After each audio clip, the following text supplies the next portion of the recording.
आंध्र प्रदेश के भोगपुरम से आप ये सीधा प्रसारण देख रहे थे। आंध्र प्रदेश के दौरे पर हैं प्रधानमंत्री नरेंद्र मोदी और प्रधानमंत्री नरेंद्र मोदी ने यहां पर एक विशाल जनसभा को संबोधित किया। आपको बता दें कि क्या कुछ बड़ी बातें कही हैं प्रधानमंत्री नरेंद्र मोदी ने अपने इस संबोधन के दौरान। उत्तर आंध्र की पवित्र भूमि पर आने का सौभाग्य मिला, ये कहा है प्रधानमंत्री नरेंद्र मोदी ने कि उत्तर आंध्र की भूमि पर आने का सौभाग्य मिला और कई परियोजनाओं का लोकार्पण और शुभारंभ करने का मौका मिला है। परियोजनाओं से रोड और कनेक्टिविटी कहीं ना कहीं और ज्यादा बेहतर होती हुई नजर आएगी। प्रधानमंत्री नरेंद्र मोदी ने अपने संबोधन के दौरान उन्होंने कहा कि आंध्र प्रदेश में विकास के नए नए रिकॉर्ड बन रहे हैं। तो प्रधानमंत्री नरेंद्र मोदी आंध्र प्रदेश के दौरे पर हैं और मिशन दक्षिण उनका है और इस पर उन्होंने आपको बता दें कि ढिमसा डांस का सांस्कृतिक रिकॉर्ड भी इस मौके पर रचता हुआ नजर आया। एनर्जी सिक्योरिटी से जुड़े प्रोजेक्ट्स भी शामिल हैं इस पूरे दौरे में, जिनका वो शुभारंभ भी करते नजर आ रहे हैं। विकास के रास्ते पर तेजी से आंध्र प्रदेश आगे बढ़ रहा है।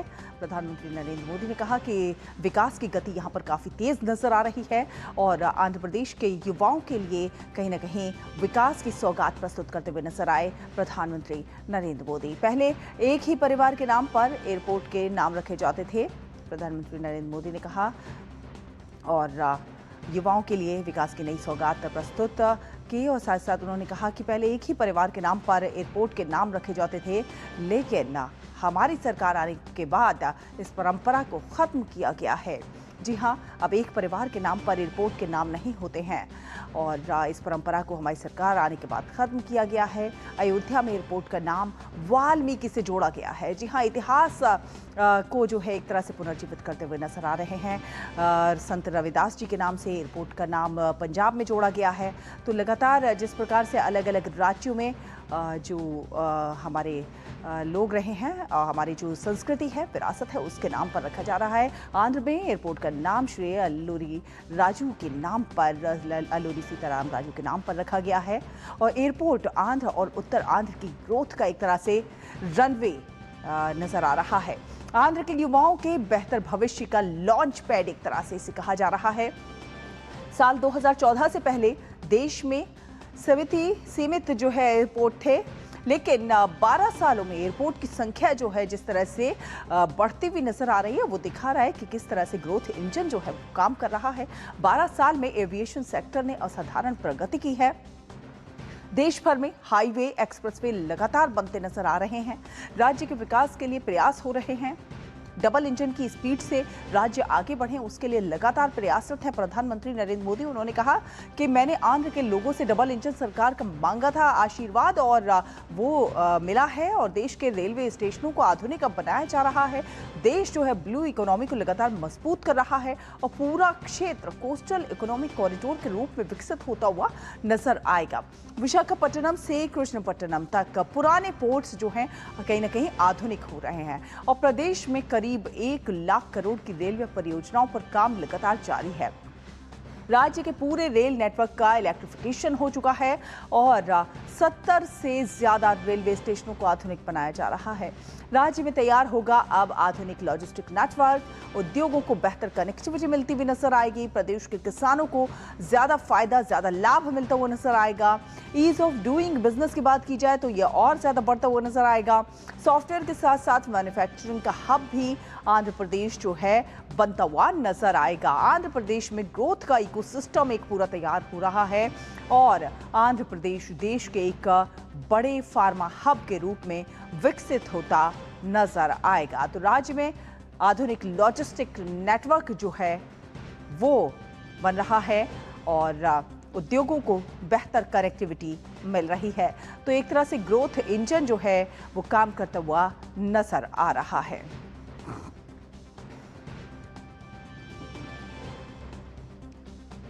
तो पीएम मोदी के मिशन दक्षिण की खबर पर अभी बने रहेंगे, लेकिन फिलहाल इस वक्त एक छोटे से ब्रेक का है। जल्द हाजिर होते हैं, आप देखते रहिए डीडी न्यूज।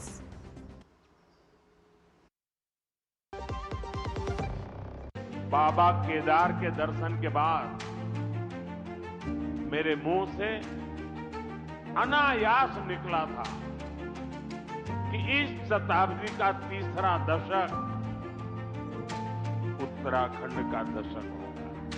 विकास, विरासत, और सांस्कृतिक संरक्षण के मजबूत संकल्प के साथ डबल इंजन की सरकार ने उत्तराखंड को प्रगति की न सिर्फ नई पहचान दी है, बल्कि तय किया है युवा सोच, आधुनिक परिवेश, नवाचार और अनंत उपलब्धियों का सफर। प्रधानमंत्री नरेंद्र मोदी के मार्गदर्शन और मुख्यमंत्री पुष्कर सिंह धामी के कुशल नेतृत्व में सरकार ने उन संभावनाओं पर जोर दिया है जो सुखद भविष्य की नींव तैयार कर रही है। उत्तराखंड में दूरस्थ पहाड़ के सुदूर गांव भी पीएम मोदी के डिजिटल इंडिया अभियान का हिस्सा बन रहे हैं। डिजिटल क्रांति के इस सफर में अपनी सरकार पोर्टल द्वारा रिकॉर्ड 976 डिजिटल सेवाओं का घर बैठे लाभ दिया जा रहा है। युवाओं के खिलते हुए चेहरे सरकार की कार्यकुशलता का प्रमाण दे रहे हैं। प्रदेश में पारदर्शी तरीके से युवाओं को रिकॉर्ड 33,000 से ज्यादा सरकारी नौकरियां प्रदान की गई हैं। सड़कें अब विकास और प्रगति की गाथा लिख रही है। 12,000 करोड़ से अधिक लागत से निर्मित एक्सप्रेसवे परियोजना से दिल्ली से देहरादून की दूरी मात्र 2.5 घंटे की रह गई है। चार धाम यात्रा को सुगम बनाने के लिए 11,700 करोड़ से अधिक ऑल वेदर रोड का कार्य 92% से ज्यादा पूर्ण हो चुका है। भारतमाला परियोजना के तहत टनकपुर से पिथौरागढ़ NH 125 का निर्माण कार्य पूरा हो चुका है। ऋषिकेश कर्णप्रयाग रेलवे लाइन निर्माण का कार्य 70% से ज्यादा पूरा हो गया है। डबल इंजन सरकार के अथक प्रयास से संवर रहा है उत्तराखंड, आगे बढ़ रहा है उत्तराखंड। और तपस और निशांत राय हमारे दो संवाददाता हमारे साथ जुड़ रहे हैं इसी खबर पर ज्यादा बातचीत करने के लिए। तपस, कहीं ना कहीं देखा जाए तो मिशन दक्षिण को और धार देते हुए नजर आ रहे हैं प्रधानमंत्री नरेंद्र मोदी। ग्रोथ का एक डबल इंजन हम कह सकते हैं, जिस तेज रफ्तार से जो है दक्षिण में विकास हो रहा है, आंध्र प्रदेश में विकास हो रहा है। बिल्कुल, इनफैक्ट प्रधानमंत्री ने ये बात कही कि आंध्र प्रदेश जब आईटी बूम हुआ था, आईटी सेक्टर में काम हुआ था, तो तब भी सबसे अग्रणी भूमिका निभा रहा था। और अब जब एआई की बात कर रहे हैं तब भी प्रधानमंत्री ने कहा कि आंध्र प्रदेश एक तरह से लीड कर रहा है, एक तरह से अग्रणी भूमिका निभा रहा है एआई सिस्टम में, मैन्युफैक्चरिंग में। और ये जो आज परियोजनाएं, करीब 18,000 करोड़ लागत की जो परियोजनाएं इस वक्त आज प्रधानमंत्री नरेंद्र मोदी ने देश को इनॉग्रेट किया, वहाँ पे आप देख सकते हैं, आप ये सारी जितनी परियोजनाएं, ये सारा आंध्र प्रदेश और इसके आसपास के जो इलाके हैं उनको एक तरह से गति देने में, उनको जो डेवलपमेंट की जो गति है उसको बढ़ाने में बहुत बड़ी एक मिसाल एक तरह से आप कह सकते हैं। आप देखिए, एयरपोर्ट की बात की जा रही है, लेकिन सिर्फ ये एक एयरपोर्ट नहीं है, ये भोगापुरम जो है ये एक तरह से पूरा सिविल एविएशन का इकोसिस्टम बनाया जा रहा है। यहाँ पे MRO बनाया जा रहा है। एट्रोपोलिस, अंग्रेजी में कहावत है एट्रोपोलिस सिस्टम, यानी जो एयरपोर्ट के आसपास जो शहर को बसाया जाता है। अब ये ग्रीनफील्ड एयरपोर्ट है, यानी ये इसको एकदम पहले से शुरुआत से बनाया गया है, तो इसके आसपास की जो जगह है उसमें यहाँ पे लोगों को बसाया जा रहा है।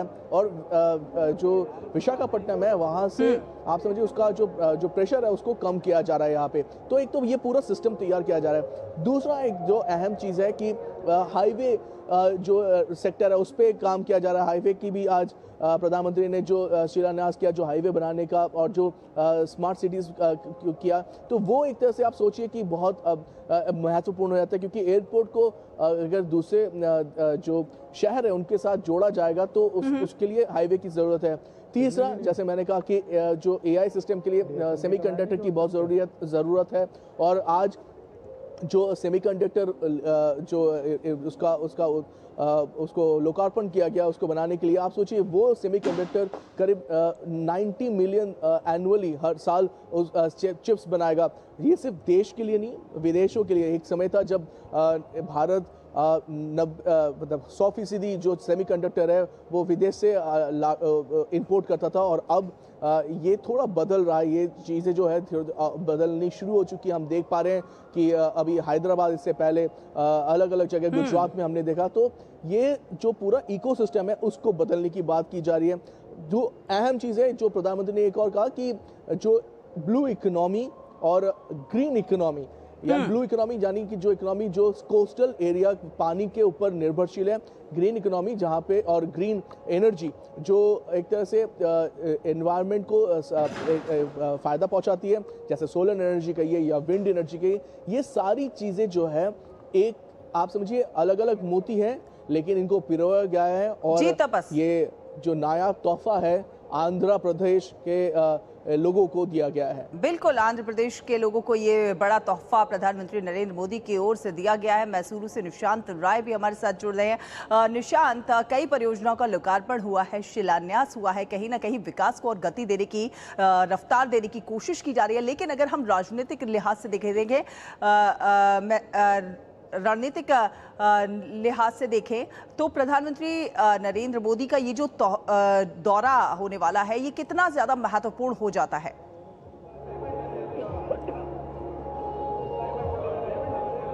देखिए, प्रधानमंत्री नरेंद्र मोदी जब मैसूर के दौरे पर आएंगे तो सबसे अहम चीज़ है कि 1892 में स्वामी विवेकानंद ने जो यहाँ राष्ट्रीय पुनर्जागरण और कहा जाए आध्यात्मिक को नई दिशा दी थी, उस अध्याय से आज यहाँ युवाओं को जोड़ने का काम करेंगे, यानी कि आधुनिक भारत के युवाओं को जोड़ेंगे।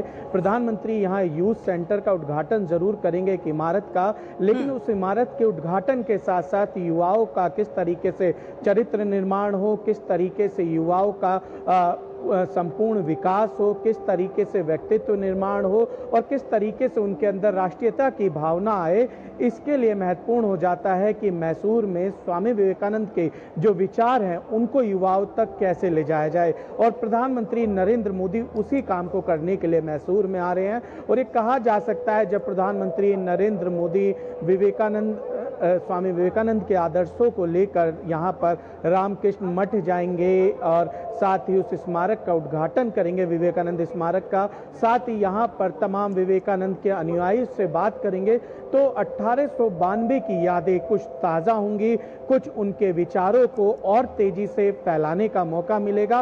और स्वामी विवेकानंद ने यहाँ से ही शिकागो की ऐतिहासिक यात्रा की थी, मैसूर की उसमें बड़ी भूमिका थी। यहाँ के राजा और दीवान ने ही स्वामी विवेकानंद को उस धर्म संसद में जाने के लिए जो मदद हो सकती थी वो की थी। हालांकि विवेकानंद ने सारी मदद ना लेते हुए भी यहाँ से वो शिकागो गए थे और उन्होंने दुनिया के मंच पर जिस भारत का जो परचम लहराया था, उस परचम का असर यह है कि आज तक पूरे भारत में उनकी विचारधारा को मजबूती के साथ लोग फॉलो करते हैं। और यही विचारधारा प्रधानमंत्री नरेंद्र मोदी मैसूर की धरती पर आकर आधुनिक भारत के युवाओं तक पहुंचाने का काम करेंगे।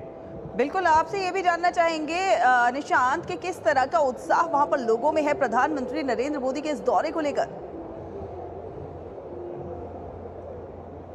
देखिए, कल से हम आज तक मैसूर में हैं और यहाँ के लोगों की बात करें तो वो काफ़ी खुश नज़र आ रहे हैं। उनका कहना है कि प्रधानमंत्री नरेंद्र मोदी का विवेकानंद स्मारक का उद्घाटन करना, मैसूर आना, रामकृष्ण मठ जाना और स्वामी विवेकानंद विद्याशाला के यहाँ पर जाना, ये दिखलाता है किस तरीके से प्रधानमंत्री स्वामी विवेकानंद के आदर्शों को लेकर साथ चल रहे हैं। और लगातार हमने देखा भी है कि स्वामी विवेकानंद चाहे कन्याकुमारी हो या स्वामी विवेकानंद से जुड़ी संस्थान हो, प्रधानमंत्री नरेंद्र मोदी लगातार वहां पर जाते रहते हैं। ऐसे में स्वामी विवेकानंद के जो अनुयायी हैं, जो उनकी विचारधारा मानते हैं, उनको उनके अंदर बेहद उत्साह है कि प्रधानमंत्री नरेंद्र मोदी मैसूर आ रहे हैं। और एक कहा जा सकता है कि जिस तरीके से आधुनिक भारत में खासकर जैन जी की बात करें, जो चरित्र निर्माण में बेहद आवश्यक है स्वामी विवेकानंद की विचारधारा, प्रधानमंत्री नरेंद्र मोदी जब यहाँ आएंगे तो उन बच्चों को सीधा स्वामी विवेकानंद से जुड़ने का मौका मिलेगा। बिल्कुल, जुड़ने का मौका मिलेगा। और साथ साथ तापस हमारे साथ बने हुए हैं। तापस, जिस तरह से आपने प्रधानमंत्री नरेंद्र मोदी का संबोधन भी सुना होगा, कई बड़ी बातें प्रधानमंत्री नरेंद्र मोदी ने अपने संबोधन के दौरान कही। उन्होंने कहा कि विकास की तो बात करी ही है, जब उन्होंने ये कहा कि पहले जिस तरह से एयरपोर्ट्स के नाम कुछ एक परिवार के लोगों के ही नाम पर रख दिए जाते थे, लेकिन प्रधानमंत्री नरेंद्र मोदी की कोशिश ये है कि विकास के साथ साथ अपनी विरासत से, अपनी संस्कृति से भी जुड़ाव जो है वो बना रहे और जो आने वाली पीढ़ियां हैं उनको अपनी विरासत के बारे में जानकारी मिले। इसलिए एयरपोर्ट्स के नामों में जो बदलाव किया गया है, जो नए एयरपोर्ट्स के नाम रखे जा रहे हैं, वो हमारी संस्कृति को परिलक्षित करते हुए कहीं ना कहीं नजर आ रहे हैं। बिल्कुल, ये एक सीधा एक तरह से कह सकते हैं कि वार था डायनेस्टिक पॉलिटिक्स को जो बात करते हैं हम लोग की। अगर आपके पिताजी, आपके दादाजी कोई नेता है तो आप नेता बनते हैं और आप उसको लेके आते हैं, लेकिन क्या आप में वो कुव्वत है, क्या आप में वो काम करने की इच्छा है, क्या आप उस कसौटी पे खड़े उतर सकते हैं कि नहीं, ये कोई नहीं देखता। तो ये जो डायनेस्टिक पॉलिटिक्स है, इस पे कड़ा निशाना प्रधानमंत्री ने लगाया और कहा कि पहले एक परिवार के नाम पे ही एयरपोर्ट्स या दूसरी चीज़ें होती थी, अब जिस संस्कृति से आते हैं, जहाँ से आते हैं, उसके ऊपर उस एयरपोर्ट का या उस जगह का नाम पे उसको किया जाता है। एक उन्होंने एग्जाम्पल दिया, देखिए सीताराम अलोरी सीताराम राजू का जो एयरपोर्ट है, ये जो भोगापुरम इंटरनेशनल एयरपोर्ट है, उनके नाम पे रखा गया। ये यहाँ के बहुत बड़े ट्राइबल लीडर कहिए, ट्राइबल एक तरह से उनको सब जगह पे सराहाया जाता है इस पूरे इलाके के। नॉर्थ आंध्रा की अगर हम बात करें, वही इन्होंने कहा कि आप बनारस, जब एयरपोर्ट हम भी उस टाइम पे थे, बनारस एयरपोर्ट की जब बात की तो उन्होंने कहा कि बनारस एयरपोर्ट का नाम